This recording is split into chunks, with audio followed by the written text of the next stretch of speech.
Morning students, myself Shravanti. Welcome to today's 10th science class.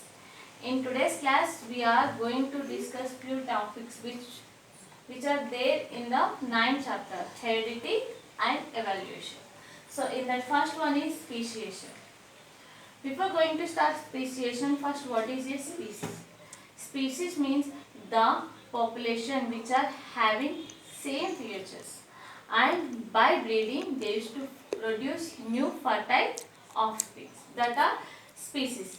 If changes are happening in the species and it forms the new species, that is speciation, and this speciation happens due to environmental factors and due to geographical phenomena. Okay, if one species divided due to geographical phenomena, they move to other different places to live in that environment. The changes which are happening in their genes, it transfers the changes to the next generations. Okay, so like this, the gene flow takes place in the species and it leads to form the new species. Okay, so the new species forming from the old species, this is speciation. And next one is evaluation and classification. Classification of organisms, mostly depending on the characteristics. Okay, whether they are similar characteristics or different. Based on this, we classify the organisms. Evaluation whatever happening in the speciation. Okay, by the evaluation whatever the changes happening in the species, these plays an important role in the classification. Okay, so these evaluationary relationships plays an important role in the classification of organisms. Next, tracing evaluationary relationships. We can observe the organisms which are having same structure, organelles, but that function is different. Okay, by this we can say the structure is same, so they came from same ancestors, but the function is different. Okay, like for example that human hand and lizard hand. Okay, we are also having 5 fingers and it is also having 5 fingers, but the function of this hand, our hand and lizard one is different. Okay, they are same in structure but different in function.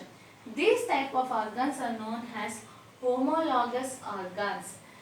By this, these homologous organs are giving evidence to us once they belong to same ancestors.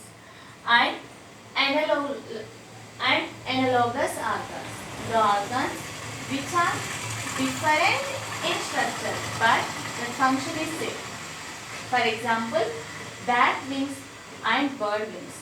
Bat wings is totally made up of skin. Okay, and the skin spread over the fingers and it become wing. But in birds, the feathers are covered. Okay, that structure is different, but the function is in both bat and bird. These wings are helping them to fly. Okay, so that type of organs are known as analogous organs. Okay, so by these similar features of that organs, we can find out the classification. Okay, we can say that they belongs to same ancestor. And the next one is fossils.